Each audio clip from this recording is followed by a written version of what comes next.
Со осуда на руското признавање на независноста на украинските региони Донецк и Луганск и со загриженост од можна економска криза, државите од регионот една по една се огласија за потегот кој синоќа го повлече рускиот претседател Владимир Путин, што го вклучи црвеното светло низ цела Европа дека војната во Украина е се поблиску.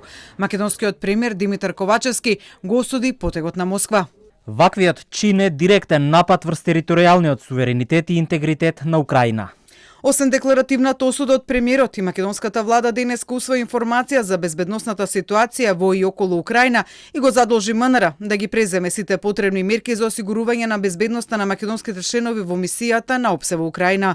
Од кабинетот на шефот на државата Стево Пендаровски пак за Телма информираат дека засега не е планирана седница на Советот за безбедност околу можните влијанија и последици од украинската криза, при што се наведува дека земјава е континуирано активна во рамките на НАТО. Во меѓувреме министерот за финансии Фатмир Бесими е првиот кој го подигна нивото на загриженост околу последиците од ескалацијата на состојбите меѓу Русија и Украина. Тој во интервју за МИА вели дека тоа може потенцијално да донесе влошување на европските пазари. Тоа зависи од импактот врз пазарите во Европа во делот на енергенсите, што веќе се почувствува.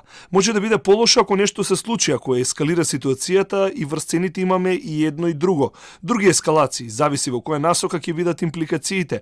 Може да има евентуален недостаток на енергија, но тоа засега останува шпекулативно сценарио. Министерот за економија Кришник Бектеши пак не очекува кризата во Украина да влие врз снабдувањето со електричната енергија во земјава, но очекува да влие врз нејзината цена. Не очекуваме да имат никакви рестрикции. За жал, би можело да влијае во делот на цените на електрична енергија. Планот и проекциите и од страна на ЕСМ, но и од другите енергетски компании е дека нема да имаме голема потреба од увоз во следните месеци, па и затоа не верувам дека би имало големо влијание во конечната цена. Освен во Македонија, загриженост има и во другите земји од регионот.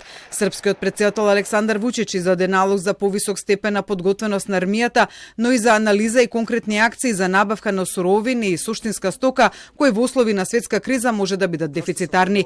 Црна Гора недвосмислено застана за одлуката за воведување санкции за Москва, давајќи недвосмислена поддршка за територијалниот интегритет на Украина, а таква е реакцијата и на Словенија. Официјална Љубљана, освен што го оцени потегот на Москва за непријателско кршење на меѓународното право, предупреди дека тоа нема да остане без последици. Осуда стигне од бугарскиот премиер и претседател Кирил Петков и Румен Радев, кои повикаа на почитување на меѓународното право, но засега без да се изјаснат околу санкции кон Русија.